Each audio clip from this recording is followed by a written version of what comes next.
L'un des termes les plus couramment associés à la vie moderne est le suivant. La rat race, ou une course de rats, une poursuite sans fin qui ne mène à rien. Et c'est ainsi que la rat race est perçue dans la société hautement corporatiste et axée sur le marché.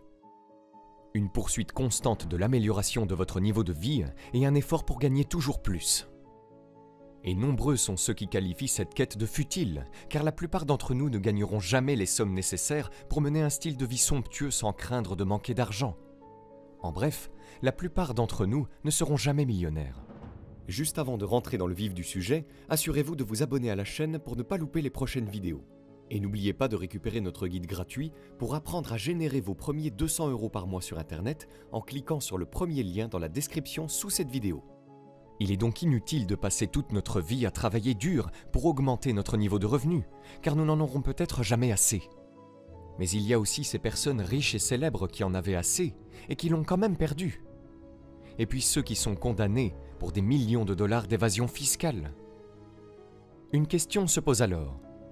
Quelle est la véritable rat race? Ces visuels pourraient donner une image trompeuse de la condition économique du grand public. Mais la réalité est que la plupart des gens aux États-Unis et dans le monde vivent de salaire en salaire. Et cette réalité a empiré et est devenue plus cruelle depuis l'épidémie. L'idée traditionnellement admise d'une vie décente est la possession d'une maison et d'une voiture, la possibilité de s'offrir une éducation et des soins de santé, et une sortie agréable une fois par semaine. De nombreux économistes prédisent que les ménages disposant d'un revenu de 100 000 $ par an, ou le groupe des revenus moyens supérieurs, peuvent atteindre ce mode de vie idyllique. Mais tout n'est pas rose, même pour la catégorie des revenus moyens supérieurs. Il doit y avoir un lien entre ces rapports et ces images. Pour le comprendre en profondeur, nous devons évaluer le concept d'argent, sa valeur et son utilisation dans nos vies. Quelle est la seule chose qui relie l'ensemble de l'humanité? D'un point de vue philosophique, la réponse peut être l'amour ou Dieu, mais en termes pratiques, c'est l'argent. Le papier-monnaie que nous connaissons aujourd'hui a parcouru un long chemin et a joué un rôle essentiel dans la révolution industrielle qui a modifié les marchés mondiaux. Mais peu importe la forme de la monnaie, qu'il s'agisse du système de troc des premiers hommes ou de la crypto-monnaie, la vraie question est de savoir ce que représente l'argent, et c'est la valeur. Et il ne s'agit pas de la valeur émotionnelle, mais plutôt de la valeur économique décidée par le marché. Par exemple, une miche de pain a une valeur personnelle totalement différente pour quelqu'un qui a faim pendant des jours et pour quelqu'un qui a un surplus à chaque repas. Mais la valeur marchande ou le prix de cette miche sera le même pour les deux. Et cette valeur n'est pas aléatoire. De nombreux facteurs économiques déterminent la valeur ou le prix de chaque chose, y compris l'argent que nous gagnons pour le travail que nous faisons. La première étape consiste à comprendre ce concept d'argent en termes de valeur marchande pure et à ne pas le lier à des valeurs morales personnelles. Nous avons tous entendu cette citation « L'argent est la racine de tous les maux ». Cette affirmation est encore cimentée dans notre psyché par l'image des riches et des puissants dans les médias. Mais il est important de prendre du recul et d'examiner la citation originale « L'amour de l'argent est la racine de tous les maux » de l'apôtre Paul pour comprendre son contexte. D'un point de vue philosophique et pratique, cette déclaration est logique. Ce n'est pas l'argent ou le désir de le gagner qui crée le mal et cause des problèmes dans la vie des gens et les rend vulnérables à la fin de chaque mois, mais leur relation avec cet argent. Et pour gérer l'argent avec succès, vous devez évaluer votre relation avec lui. C'est l'usage que vous faites de l'argent qui détermine si vous aurez une vie financièrement équilibrée ou si vous serez criblé de dettes de carte de crédit. Cette vieille analogie proverbiale de l'argent est simple, intemporelle et exacte, tout comme beaucoup de sagesse ancestrale. Ce qui est triste dans le système de vie et d'éducation moderne, c'est que nous ne sommes pas bien préparés à l'éducation financière dans la vie réelle dont nous avons besoin dès le plus jeune âge. Le monde développé mène à une existence paradoxale d'abondance et de rareté. L'abondance de consommation, mais la rareté des ressources pour les acheter en même temps. Beaucoup de gens vivent dans ce paradoxe chaque mois. Cela se traduit par des fêtes le jour de la paix, des achats importants les semaines de solde, des téléviseurs de 72 pouces sur la carte de crédit, puis des économies faibles ou nulles à la fin du mois. Pour trouver un bon équilibre fiscal, il faut revenir au cliché de la budgétisation. Prenez votre salaire mensuel dans un coin, puis pensez aux choses dont vous avez absolument besoin. Économisez une bonne somme sur le reste, puis dépensez pour les choses que vous voulez. Maintenant, comment pouvez-vous faire la différence entre vos besoins et vos envies?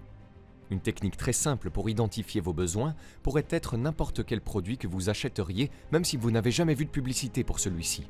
Je ne veux pas dire que la seule façon d'avoir une situation financière décente est de vivre frugalement et d'aborder la vie comme un minimaliste. Il est tout à fait normal de vouloir des choses, de courir après le confort et même le luxe. Mais il est impératif pour une vie équilibrée de tendre vos pieds selon vos couvertures. Il n'est pas sage de conduire sa voiture jusqu'à la dernière goutte de carburant sans faire le plein. Il n'est pas sage d'espérer être en bonne santé tout en mangeant de façon malsaine. Et il n'est pas sage de penser que vos conditions physiques vont changer sans modifier vos habitudes de consommation. La folie, c'est faire la même chose encore et s'attendre à des résultats différents. Albert Einstein. Pour simplifier ce point, l'argent est une ressource consommable. Et sa valeur est jugée, non pas en fonction de ce que vous gagnez, mais en fonction de ce que vous conservez. Ce n'est pas le montant qui entre sur votre compte bancaire le jour de la paye, mais le montant qui reste le dernier jour du mois, que vous pouvez utiliser et augmenter. Cela nous amène à une question encore plus importante. Comment peut-on augmenter ses revenus si l'on ne voit pas de croissance future dans son emploi? Cela nous ramène à la question des personnes vivant d'une paye à l'autre. Si vous suivez de nombreux gourous de la finance en ligne, vous constaterez que la moitié d'entre eux prêchent un mode de vie frugal, tandis que l'autre moitié attire ses spectateurs avec de faux projets d'enrichissement rapide.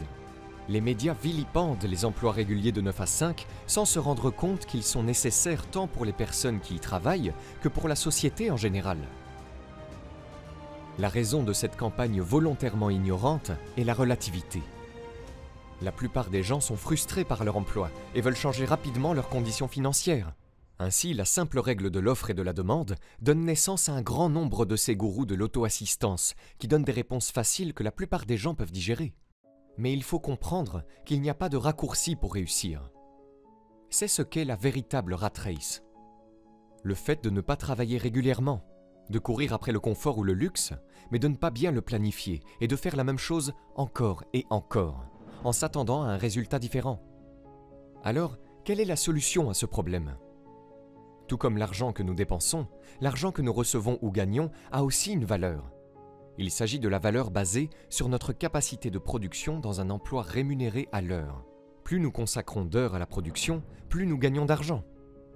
Mais le nombre d'heures que nous pouvons travailler est limité. Par conséquent, la valeur que nous pouvons produire est également limitée. Alors comment briser ce cercle vicieux? Pour cela, nous devons regarder au-delà du nombre d'heures que nous effectuons et nous demander à quoi servent ces heures? Quel est le service réel que nous pouvons fournir? Cela nous ramène au point où le marché décide de la valeur de la production. Aussi dur que cela puisse paraître, la réalité est que certains services sur le marché ont moins de valeur que d'autres. Même si une personne occupe 2 ou 3 emplois qui n'offrent aucune évolutivité, ses revenus sont limités et sa santé mentale et physique en sera affectée, ce qui le conduira à une vie personnelle tendue. Tout cela peut sembler sombre et donner l'impression que le jeu est truqué contre vous, que les riches ont peut-être des tours dans leur sac que vous ne pouvez pas faire ou qu'ils sont nés dans la richesse. Mais la réalité est qu'une grande majorité des millionnaires dans la société d'aujourd'hui se sont construits tout seuls. Et la façon dont ils y sont parvenus est qu'ils ont trouvé un problème dans la société, ont proposé une solution et ont adapté cette solution pour créer de la valeur. Nous ne disons pas que tout le monde peut inventer le prochain Amazon, Tesla ou Microsoft. Ces individus de haute technologie ont effectivement eu des idées et des solutions uniques sur le marché. Mais ce que chacun d'entre nous peut faire, c'est identifier un problème ou une demande sur le marché auquel il peut apporter une solution ou répondre à l'offre, puis rendre cette solution évolutive. Travailler dans une société de jeux vidéo est contraignant, mais créer un jeu facilement téléchargeable et attrayant est évolutif. Ouvrir et gérer un petit restaurant spécialisé est contraignant et prend beaucoup de temps pour atteindre le seuil de rentabilité. Mais créer une franchise autour de la nourriture spécialisée est hautement évolutif et gratifiant. Conduire un camion génère des revenus limités, mais ouvrir une société de transport est extensible. Prenez l'exemple de cette chaîne ou de toute autre chaîne YouTube avec une bonne fréquentation. Nous trouvons des sujets qui intéressent les gens. Nous faisons des recherches à leur sujet et nous créons régulièrement des vidéos attrayantes qui, à leur tour, touchent de plus en plus de personnes, ce qui augmente le nombre de spectateurs de la chaîne. C'est votre objectif. Trouvez un étang où vous pouvez être un gros poisson. Et ne pensez pas que c'est irréalisable si vous avez échoué une fois. Il y a beaucoup d'exemples qui ont réussi, même si c'est à un stade avancé de leur vie. Trouvez donc un problème. Efforcez-vous de trouver une solution viable et faites en sorte qu'elle soit évolutive. Et n'oubliez pas que la première semaine de gymnastique est la plus difficile, tout comme la première fois que vous prenez une guitare ou que, enfant, vous apprenez l'alphabet pour la première fois. Mais au lieu de vous concentrer sur les difficultés d'aujourd'hui, c'est en créant une vision claire de votre objectif final que vous obtiendrez un corps sain, que vous jouerez des solos extraordinaires ou que vous écrirez des essais éloquents. En résumé, la première chose à faire pour avoir une relation saine avec votre argent est de tenir un journal de vos dépenses. Commencez par dépenser pour l'essentiel, épargnez un peu d'argent, puis courez après le luxe. L'important n'est pas de savoir combien on gagne, mais combien on finit par avoir. Ces sacrifices de loisirs et d'excès que vous faites aujourd'hui vous permettront d'avoir une vie plus sûre et un meilleur équilibre de consommation. Ensuite, si vous avez l'impression d'être coincé dans l'ornière de votre emploi sans intérêt, identifiez un problème ou une demande sur le marché. Trouvez-y une solution créative et unique et rendez-la évolutive. Si vous échouez la première fois, ne répétez pas les mêmes erreurs, adoptez plutôt une approche différente qui n'a pas été adoptée auparavant. Ne paniquez pas si vous manquez de temps, tant que vous essayez. Gardez toujours ces personnes dans votre tableau de vision mentale. Si cette pandémie et le chaos économique qui s'en est suivi nous ont appris quelque chose, c'est que votre situation financière actuelle est fragile et que plus tôt vous en prendrez le contrôle, mieux ce sera. Votre relation avec votre argent est celle qui, par inadvertance, affecte toutes les relations de votre vie. Et pour garder un bon équilibre dans votre vie, vous devez trouver un équilibre avec votre argent. Si vous avez aimé cette vidéo, vous pouvez cliquer sur le bouton j'aime et vous abonner à la chaîne. Cela nous fera chaud au cœur. Vous êtes également libre de recevoir notre guide pour apprendre à générer vos premiers 200 € par mois sur Internet en cliquant sur le lien dans la description sous cette vidéo. Le tout gratuitement. À très vite.